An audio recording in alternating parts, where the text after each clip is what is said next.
Welcome back to the 15th episode of Not Fully Qualified. I'm Sarah, I'm Taylor. and this podcast is all about getting real with navigating adulthood, careers, building a life together, and everything in between, and fully owning that we're figuring it out as we go. So we have a special guest today, Charlotte Jukes. Woo! Welcome, Charlotte. So Charlotte has been a nurse for over 30 years. She is the connection coach and the host of a podcast called Pickleball and Partnership Love Relationship that. Advice for Couples Navigating Communication, Conflict, and Connection. And she started this in early January of this year.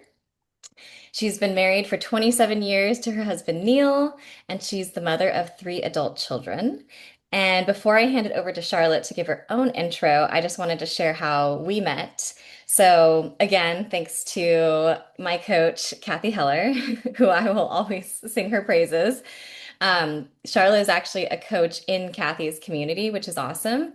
And during one of our coaching calls, we do quite a few breakout rooms to just network with each other and have a sense of community, which is one of my favorite parts of being in Kathy's community. And we ended up in a breakout room together, which for me, that was really special because I felt like I was extra VIP because I was with one of Kathy's coaches alone in a room.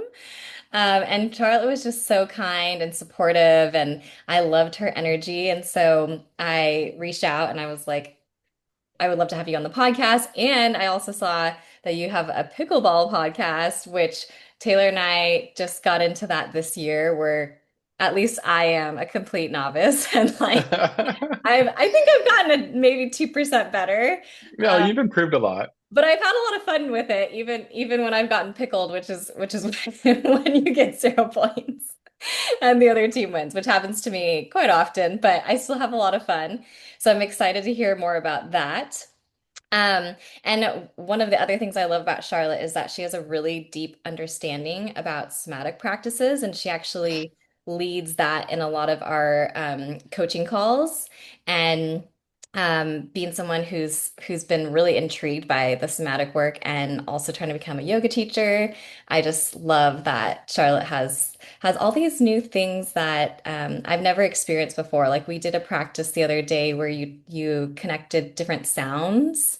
I think it was to different body parts, and it was like shh or ha, and I'd never heard that before. So really cool what Charlotte does, and she has such a soothing accent. I mean, anytime someone has a British accent, they just sound 10 times more smarter than an American, in my opinion. So I love when she leads those. It's just so calming and soothing. So handing it over to you, Charlotte.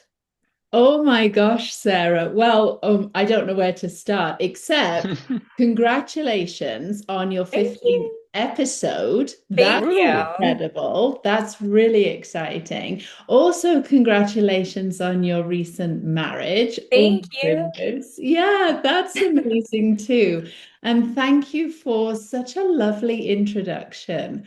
It's rare that we hear ourselves talked about in such a way. Um, and I have so many things I want to respond to there. But yes, a little bit of background. I have been a registered nurse for actually over 37 years now, Oh, which wow, is 30.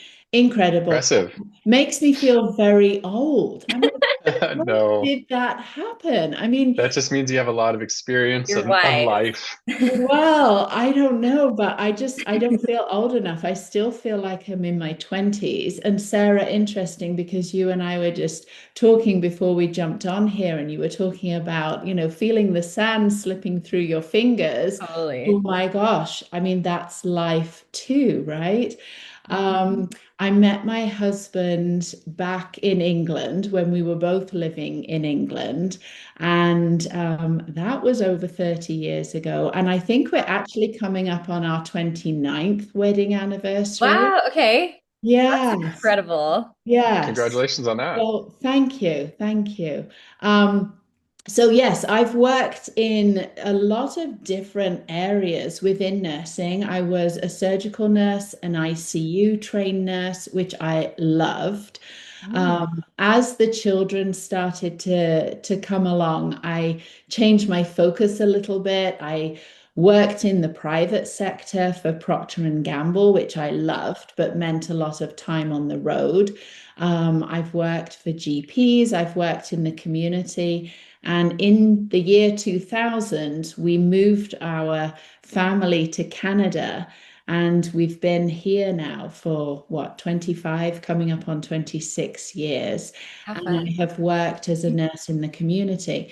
But long story short, I I became very disillusioned with Western medicine Mm. and got quite frustrated with putting band-aids on issues, symptom management. Oh my And gosh. I started my own business back in 2016 and went down the path of energy medicine, energy healing, tapping back into my intuition, which I think so many of us are told, forget about your gut feelings, go with what you know, follow the mind. And so I'm going through this amazing chapter in my life now of coaching and really listening to the body again, really listening to the wisdom within the body and guiding other people through that too. So I feel very blessed. I feel so grateful for my journey through so many different modalities. And I love what I do. And yes, I did start a podcast thanks to Kathy Heller. It was not on my radar at all. And one day I just thought, oh my gosh, why not? That sounds like fun. And I had actually done some radio work when I was in my teenage years.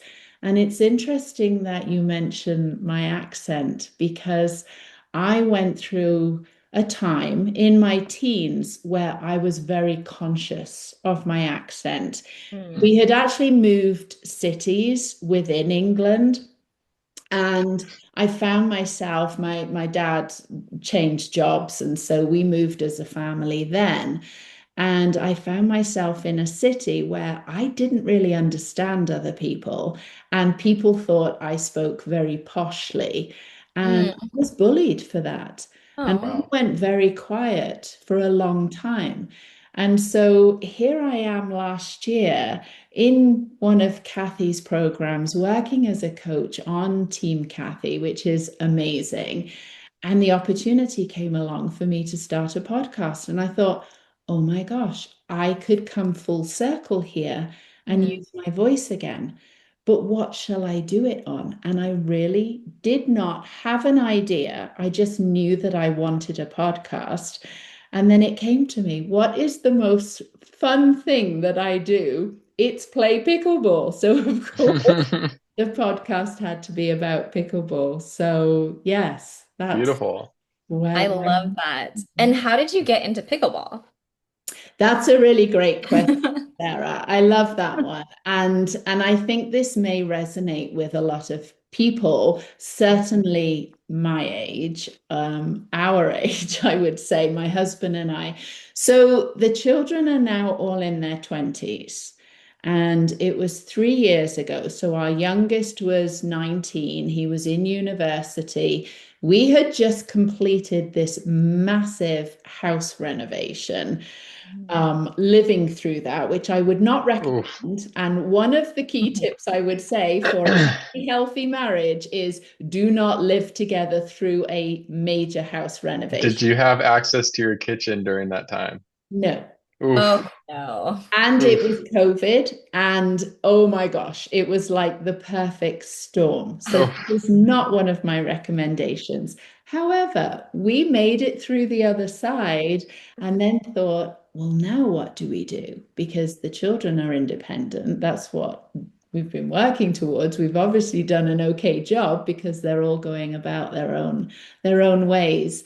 And my husband Neil said, well, I've tried to get you to play golf and you don't like golf. And I had tried to get him to play tennis and he wasn't really that keen. And we cycle together and we do lots of different sort of summer activities together, but nothing really that we could do year round. And he said, let's go and play pickleball. And I said, No way, not happening. I'll do that when I'm 80 years old. Is So that I was because the tennis imagining, community, is that because the right? tennis community has their qualms with the pickleball community and they kind of don't see eye to eye? Exactly, exactly. Yes. And I was very much, oh no, I'm a tennis player and I'm young and I'm not an old person. And he convinced me to go and try. And I said, well, okay, but we'll sign up for lessons because I am a recovering perfectionist. And I Same. thought, okay, if I'm going to do it, I want to know how to do it properly. Mm. So we did. We signed up for 6 lessons. It was very frustrating. It was very challenging. The scoring, if anybody Oh knows, yeah. oh my gosh, I don't know why I just couldn't get it. It Yeah. took me the whole 6 weeks to figure that out. But there was something about it that we both just loved. We loved that, one, we weren't sitting at home twiddling our thumbs. We weren't sitting on the couch. We were out meeting people again. And Mhm. I just can't stress this enough. Pickleball is the most social activity that I think Oh, I've for sure. It ever really is. done. Now, are you playing at a public court or is this like a private court or So when we signed up for lessons, it was at a community tennis courts that they had got it? converted. Now there are so many new places that are being built that are Mm. being renovated, and we're now members of a couple of private indoor pickleball clubs in the Hmm. winter because we can't play outside here. In the summer, we can go and play outside on all the community pickleball Right. courts. But yeah, it's so much fun. Yeah, Sarah and I have really been enjoying our time getting to know the people that play at our local courts and watching Sarah get better at her hand-eye coordination is really fun. And Yeah, I wasn't really an athlete growing up. I mean, I did swim and cheer, and so my movements were used to being very sharp and very coordinated. And so it was, I mean, even just the hand-eye coordination was just complete. I was starting from zero. So even just making contact at first was a win for me. So I've gotten a little bit better, maybe 2%. We don't get to go very often. I think that's amazing though, that you were prepared to try something that you again, didn't know what you were doing. I think it's so rewarding when we stretch ourselves. Hmm. We step outside that comfort zone. So I love that you tried. You're trying it, you're doing it, you're Yeah. going, you're showing up. Yeah. Yeah, and we have fun. Like I said, I mean, it's very rare that the score is close or that if maybe sometimes we switch we've partners. won some We games. won Come some games, but on. usually when we're split up, usually when we're split up with another couple who's really good. But it's still really fun. And like you said, it's really social. I mean, I personally haven't played sports in pretty much ever. And then Taylor hasn't played sports since what, like college, I guess. Yeah, like So organized it's kind sports of since fun to college. get Yeah. get back into it and yeah, have that camaraderie and you start to see the same people over and over and some people are really helpful, which is awesome, and they'll give you tips. And I had someone we call him like the mayor of our pickleball court, and he taught me how to, I'm not very good at serving, but at least I can consistently serve now without hitting it out. And he taught me how to do that. So it's just, there's nice people and it's fun just to, like you said, just to get out and do something really active. I mean, I sweat profusely because I'm just running all around with my head cut off because I can't be at the kitchen line. So it's a really good cardio workout too. It definitely is. Absolutely. Oh, I know. I always count my calories on my watch. For Yeah, I'm sure. always impressed. I'm like, this was way more fun than, trying to do like the Stairmaster at the gym. Like and I burned more calories and I was having more fun. So I love it. Going back to your podcast, I just want to hear your take on this. Sorry, I have pets running around. Um, how does playing a team sport like pickleball translate into better teamwork in a partnership or marriage? It was so fascinating to both of us because we had been together a long time and felt like we knew each other very well. Hmm. But we played sports separately. I was And just gonna ask, did you guys have any team sports to begin with? Like it didn't sound like it, so this was a new foray into that aspect for you both. I think, in the beginning when we were dating, I think we played badminton quite a bit, Okay, but it wasn't really my sport. And so I feel as though I let Neil take the lead in that. And he was exceptional. He was an exceptional badminton player. We've Mm. played tennis a couple of times, but again, not really consistently and not as committed as we have done playing pickleball. So it's very interesting because pickleball is, as you know, played on a smaller court.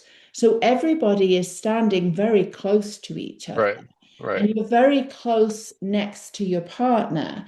And you can hear, you can see the eye rolls, you can hear the huffs and the puffs and the exasperation. And Certainly. I was like, oh my gosh, this is not helping me. When I Hmm. hear you muttering under your breath, when I see you rolling your eyes, it really puts me off. It really Yeah, makes me shrink. right. And we had many conversations where things would come up on the pickleball court that had not perhaps come up in our life at home in a very strange way, considering, like I say, we'd been together a long time. So we were suddenly aware of this intricate dance that we were doing on the pickleball court. And it was such a vivid comparison to how we were showing up in life, but in a like from a perspective that we'd never really looked at before. And so, like Neil would say, but you're jumping in and you're poaching and you're trying to take all the shots. And I got to thinking, oh, where do I do that at home? Because I Hmm. certainly was perhaps the person that stepped forward when disciplining the children or making decisions for the children for whatever reason.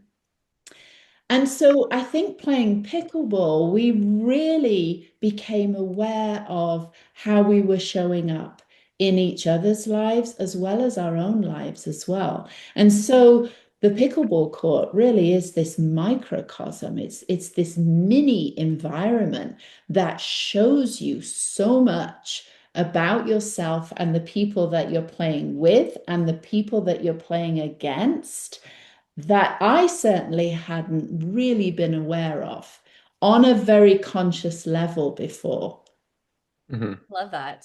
That's really interesting and can totally relate to some Sarah, does any of that ring a bell for me? No, I don't some think so. conflict on the court, especially when it comes to guarding the middle, because I feel like that's always the biggest gap. And I downloaded your 10 free tips and I was reading through them and yeah, and one of them was about that. And I thought that was so interesting about how you really need to communicate and make decisions, especially when roles overlap on who's going to do what. And I thought that was such an interesting relationship to like guarding the middle in pickleball because it's so true. It's like the middle is always for everybody, even like the best players you see, sometimes everybody just assumes the other person's going to go for it and then it just goes through the hole.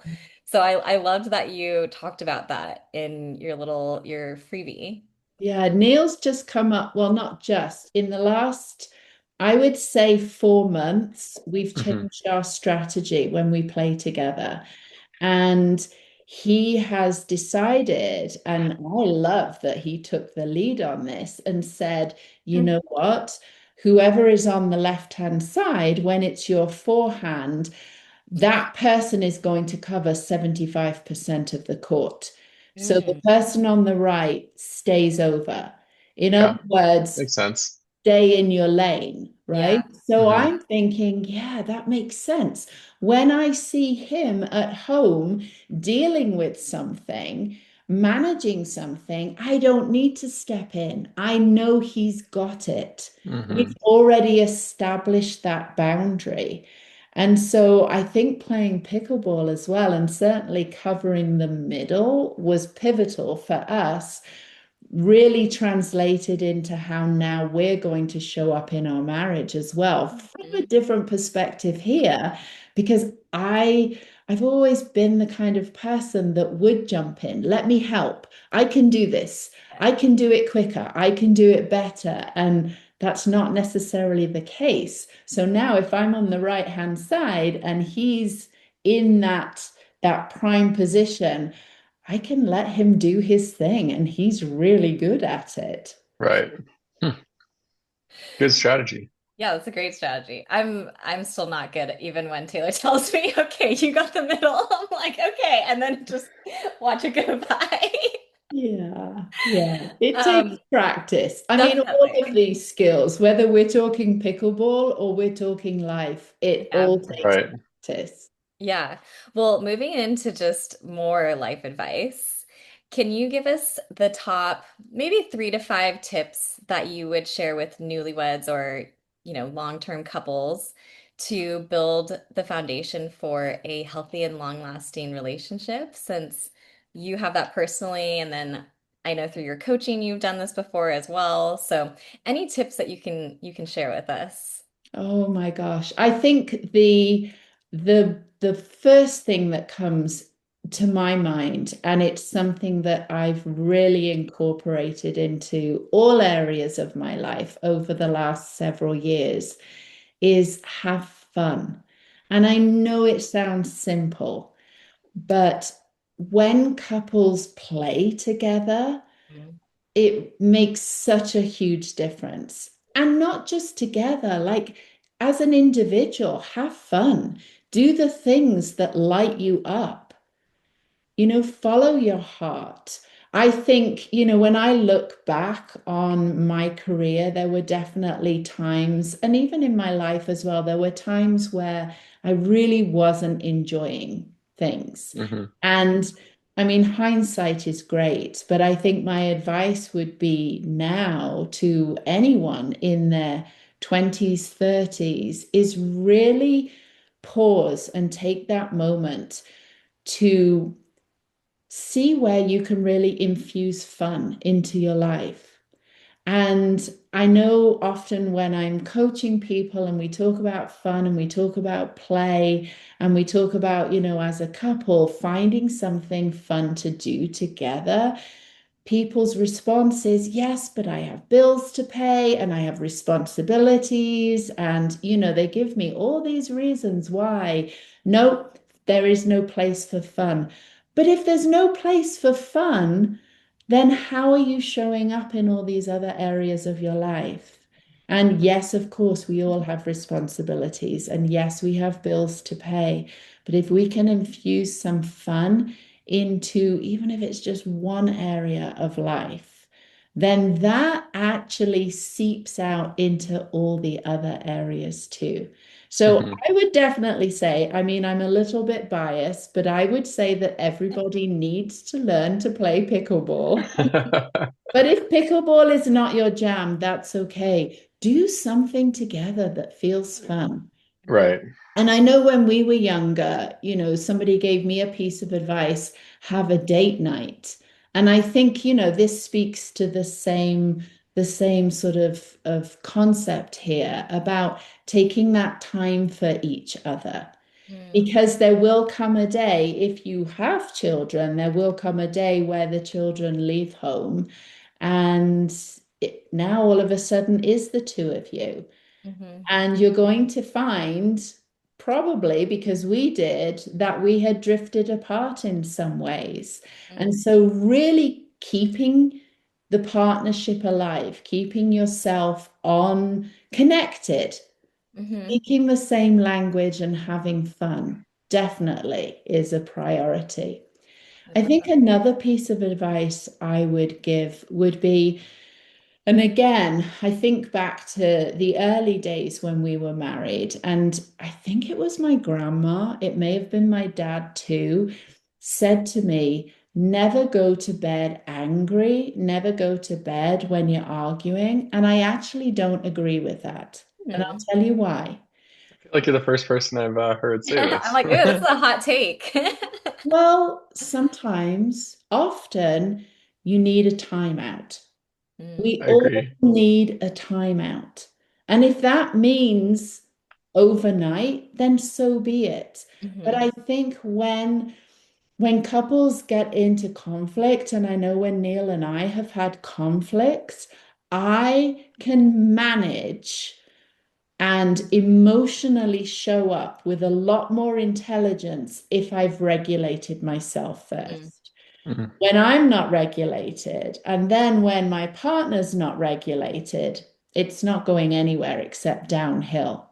yes. Right. So if we can actually take that time out and separate, whether that looks like creating some space, some Mhm, distance between the two of you, and I know for me that is the case. I need to go, whether it's into the bathroom or the closet or whatever that looks like, or maybe I need to go outside for a walk. mhm. Mm. But the Play some important pickleball. Pickleball, exactly. But the important thing there is to let your partner know, to Mm, say, you know what, in this moment, I need to go and regulate myself. I'm mhm, not showing up in the best way that I can. I'm going to take a time out. Let's reconvene. And maybe it's in an hour. mhm. Maybe it is tomorrow morning. And let them know. And have that respect for each other that you will both honor that and come back when you say you will. Yeah. Yeah, that's been a big one that I think I've just learned this year. Usually I'm the type of person I'm like, I want to get into it. I want to resolve this now, even though it's not really going anywhere. I just want to get to the end of it.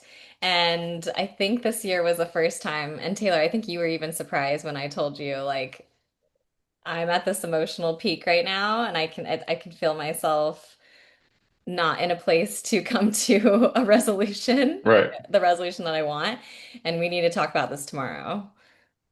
I love Yeah. that. Which Yeah. yeah, which was hard for me to one recognize because again, it was kind of fighting against what my usual urge is to just keep going.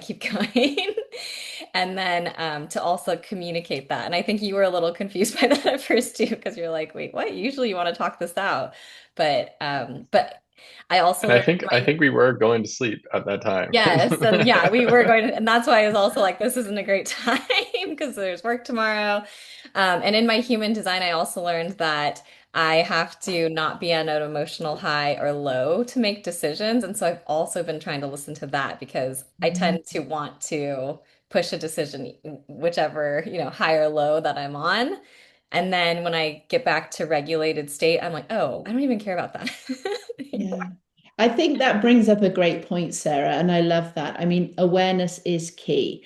And I think when we can take the time to really slow things down and breathe and pause and become aware of our reactions. I started a few years ago, I started writing a list of my triggers, Mm, what it is that creates that visceral response within me, because when it feels that reactive, it typically, I would say 99%, if not 100% of the time, goes back to a childhood wound or mm, experience or incident. And so I think when we can really slow things down, now when perhaps Neil says something to me and I feel that response, I'm like, oh, yeah, that's one of my triggers. And I know Mhm. what that is. My little one in this moment needs to be seen, needs to be heard, whatever that is. And so really slowing things down. And I think that this was the third thing I was going to suggest, was not only writing down your own triggers, but when you're having a conversation with your partner, being aware of what their triggers are too.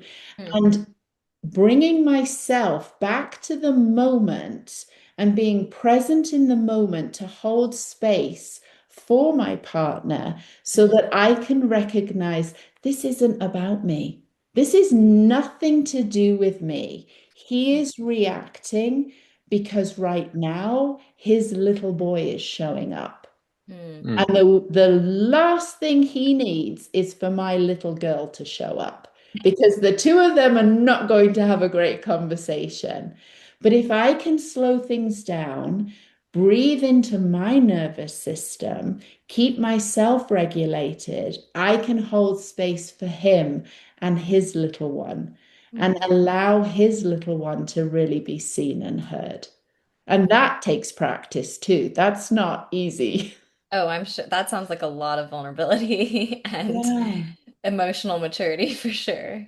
That's yeah, that's a great practice. I love that you had that idea to write your triggers down because sometimes I'm like, oh yeah, okay, this kind of seems to come up, but it's just in my head. I don't ever write it down, and I don't think I necessarily ever share it with Taylor. He might see a pattern, but I don't ever necessarily Now, direct. curious, are these triggers like I can't stand it when people chew with their mouth open, or is this more like I can't stand it when Neil, for instance, has to get the last word in an argument, like type of thing? Like, what kind of trigger? Just for an example, I'm just curious. yeah. No, I love that. I mean, honestly, it could be anything. Anything that causes a reaction in me. And it's funny you bring up the food thing because I notice that when I'm on Zoom calls and other people are swallowing water and I hear that gulp, I'm like, what the heck is that? There's something going on in me. Like when people are chewing noisily. I mean, it's anything that we're reacting to. Because if Yeah. we're not aware of it, if we don't bring that into our consciousness, our ego then drives. Our ego is in the driver's seat. Hmm. It snowballs. So maybe it is something that may seem very trivial, like somebody chewing loudly or somebody gulping water. But maybe it's also when I go to Neil and I say, oh, I've had a terrible day, and I really just need to tell him something that happened. And he's on his phone, Mm. maybe. He's dealing with something and he's on his phone and he's not listening. And I'm like, oh my gosh, you never listen to me, and then that's the kind of Hmm. trigger as Got well. it. So I have found that works really well for me is if I'm saying, "Oh, I had a really bad day and I really need to tell you," and I start, telling the whole story about what happened, and he's not listening. Now I'm able to breathe and pause and allow him to finish what he's doing because maybe he's in the middle of an email. Maybe and it's nothing about me. It's not about him not listening to me. But at some point when I was little, I didn't feel listened to. Mm. I didn't have the attention or I wasn't seen, I wasn't heard as a little one. And this Hmm. is now playing out in my adult life. Mm. Okay, makes sense. Thank you for sharing. Yeah. Thank you for asking. That's a really Yeah. good question. Yeah. And we can start with the little triggers. We can Hmm. start with the little ones and notice what happens to our body. It's a great place to start. It's a safer place to start so that we can practice presence and awareness and then accepting that part of ourself. And then moving forward with a different response, a different behavior. Hmm. I feel like That's my list might get out of control. No. And Charlotte, do you have any recommendations? Is it just returning to the breath? Is it, going for a walk? Is it finding just what works for each person individually to get back to that even level nervous system? Yeah, I think it's going to look different for different people. And I think the more you practice, the more each person, I certainly worked out what worked for me and what didn't work for me. I think it always starts with the breath because the important thing is to notice the sensations that are that are happening in the body. So the heart beats faster, our blood pressure rises, we get flushed, the temperature within our body changes, our breathing becomes shallow and fast. And so if we can stop in that moment and breathe, the breath really is the bridge from the sympathetic nervous system being activated to the parasympathetic nervous system being activated. So instead of then being in fight flight, with the breath, it bridges the gap and can then activate the parasympathetic nervous system, which is the rest and digest. And then the heart rate calms, the breathing deepens, it slows down. So, really, I would say it always starts with the breath, slowing everything down and noticing what the mind does, because the mind, I mean, the mind lies to us so much. The ego jumps in and tells us things that it believes to be true to keep us safe. But in actual fact, when we're aware of our thoughts and the thought that triggered that reaction, and we separate ourselves from that thought and drop out of the mind and into the body, that's when we can really feel into the sensations of what's happening. Mm, And then we can really start to regulate ourselves. Yeah. that's great. I mean, it sounds so easy, but I know in practice it is very hard. It does sound easy. It does sound simple. And I know, and I was one of these people that would say, oh my gosh, I'm too busy. I'm too stressed to breathe. I don't have time, right? Yeah. And I know I used to say that, and I hear people saying that to me as well. But while we are reacting in the same way, nothing changes. Mm, And so it's noticing the thought that created the response that mm, then led to the behavior and all the emotions that come with that. And if we can separate ourselves from the thought and slow things down, we can change our reaction and change the behavior. And if mm, that means going for a walk, being out in nature, maybe going and taking that bubble bath that you know, whatever that looks like for you. mm, And I know, and Kathy talks a lot about this as well. And it really is so true. If we can feel some gratitude and find some beauty in something, then we're mm, already calming our nervous system. We're mm, already regulating ourselves. mm. Yeah, that's so powerful. I feel like I wish I learned this earlier in life. I mean, Me it's too. crazy to just be learning it now, but Me better late too. than never because it's such powerful practices. I mean, I feel like they should, like, children need to be taught this. Yeah, I agree with you. I mean, yes, it would be lovely to go back and know all this when I was growing up, when my children were growing up. And I don't have that luxury. And I trust in the timing of, I'm exactly where I'm meant to be, sharing, whatever is on my heart, sharing my Right. message. But my children are definitely benefiting now because they're like, oh my gosh, mum, that's not how you responded when we were teenagers or whatever that looked like. So I would say it's never too late. And yes, it would be lovely if this was taught in schools or if everybody knew this so that they could then teach it to their children too. Yeah. Totally. Because I think it also improves like your own quality of life because so many times, there's things that you wish you didn't say or something you didn't do. You were over dramatic in your response. And then when you cool off, you're like, why did I do that? I wish I didn't do that. I wish I didn't say that. And I just can think of so many times that this would have been so helpful to just be like, oh, maybe just go take a 5-minute break in the bathroom and calm down and then come back before you completely spiral. Yeah, exactly. I think, yeah, to really notice what's Mm. going, the body holds so much wisdom. I love our bodies. I mean, I've always worked with bodies, and I think, there is such incredible wisdom within the body.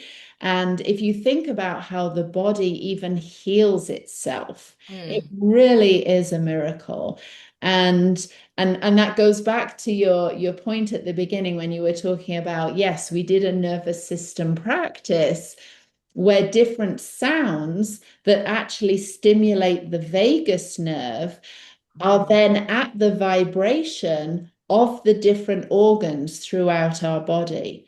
And it's when our organs and our blood vessels and our systems within the body, the cells are not communicating, or there's an emotional blockage, then that's when we get dis-ease. Mm. And that's when we experience chronic pain and autoimmune deficiencies and all this imbalance within the body. And I love to encourage people to slow down and listen to what your body is telling you. And it may start with a little niggle. It may develop into a pain, an acute pain that may develop into a chronic pain, but there is wisdom in all of that. That's beautiful. Well, Charlotte, this was incredible.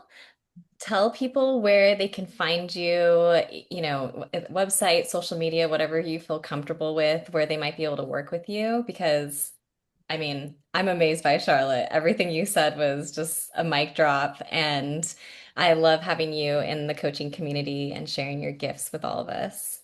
Oh, thank you so much, Sarah. I really appreciate that. And I receive that. That's beautiful. Thank you. Yes, I am on Facebook, Charlotte Jukes. I am on Instagram as well under Charlotte Jukes or Connection Coaching. You can find me on my podcast, which is Pickleball and Partnership. And you can listen on Apple or Spotify or wherever you listen to your podcasts. And I can also share my email as well if listeners want to get in touch with me. I would love, even just drop me a line. Tell me what you loved, what you didn't love. I would love to chat with you. Sure. Yeah, we Yeah, can we can put your email in the description as well. yeah, let's hear what people think about her hot take on not going to, or actually being okay with going to bed angry. 'Cause I think I agree with you, Charlotte, because especially in that one situation where we were literally going to bed, I was like, we can't stay up all night and this isn't going anywhere. Like, let's table this. Yeah. So I Yeah, think I completely agree with you. That's the new thing is go to bed angry, but you can come back when you're when you're calm exactly. and Come when you're back both when in you, a better yeah, place.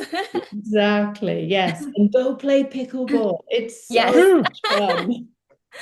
Well, that's it for our 15th episode. If you enjoyed it, please like, subscribe, leave a review, or share with a friend who might find it interesting. And where can people find us, Taylor? Oh, you can find us on YouTube, Spotify, Apple Podcasts, and Instagram at Not Fully Qualified. So make sure you leave us a comment and let us know what you think and let us know what you want to tackle in future episodes.